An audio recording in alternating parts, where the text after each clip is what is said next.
দেখুন বন্ধুরা, আমি সকাল সকাল সবজি খেতে কি তুলতে যাচ্ছি তার ভিডিওটা প্রথম থেকে শেষ পর্যন্ত দেখতে থাকুন যে আমি কি তুলে আনি সবজি ক্ষেতের থেকে।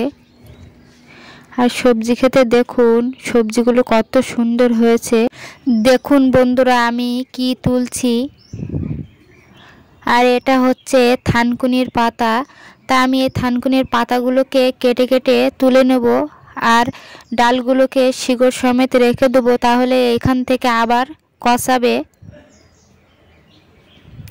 আর এই থানকুনির পাতা দিয়ে তোমাদের এমন একটা সুন্দর রেসিপি করে দেখাবো যে তোমরা এই রেসিপি দিয়ে এক থালা ভাত খেয়ে নিতে পারবে। তা দেখুন বন্ধুরা, আমি শুধু পাতা তুলে এনেছি আর যে শিকড় সমেত ডালটা রেখে এসেছি। তো এইদিকে আমি পাতাগুলো ধুয়ে সুন্দর করে বেটে রেডি করে নিচ্ছি।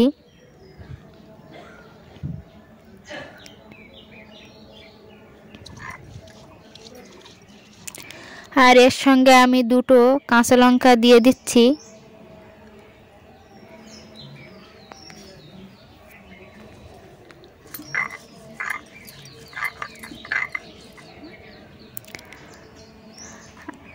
আর থানকুনির পাতাটা আমার বাটা হয়ে গেছে। তাই এদিকে নুন আর সরষের তেল আমি এর সঙ্গে মিশিয়ে দিচ্ছি। দিয়ে যে আঁচে আমি রান্না করেছিলাম সেই আঁচে আমি অল্প আঁচেই বসিয়ে দিচ্ছি, একটু গরম করে নেব। তা তোমরা এইভাবে ভাত রান্না করে ভাতের ভিতরে দিয়ে গরম করতে পারো। তা আমার থানকুনির পাতা রেডি হয়ে গেছে। আর এই দিকে আমি আবার রান্না করার জন্য কড়াই বসিয়ে দিয়েছি। তা ফোড়নে আমি 5 ফোড়ন দিয়ে দিয়েছি। আর এইদিকে দিয়ে দিচ্ছি পেঁয়াজ আর লঙ্কা। 5 ফোড়নটা একটু লাল লাল করে ভেজে তারপর পেঁয়াজ লঙ্কাগুলো আমি একটু লাল লাল করে ভেজে তারপরে দিয়ে দিচ্ছি চিংড়ি মাছ। তা চিংড়ি মাছটা আমি পেঁয়াজ লঙ্কার সাথে ভালো করে ভেজে নেবো লাল লাল করে, তাহলে খেতে টেস্টি হবে।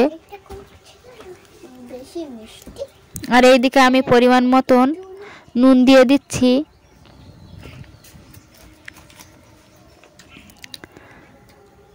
আর এইদিকে দিয়ে দিচ্ছি হলুদ।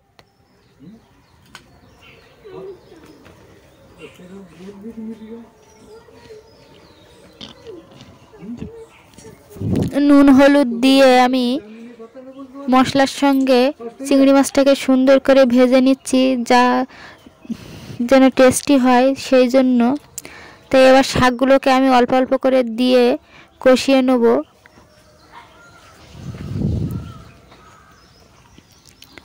না হলে এতটা শাক কড়াই ধরবে না, সেই জন্য।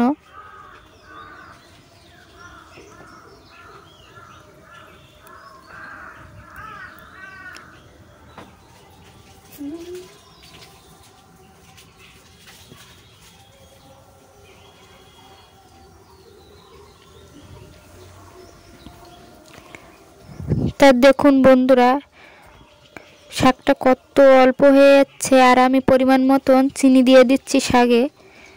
শাকের সঙ্গে একটু চিনি না দিলে টেস্টি হয় না।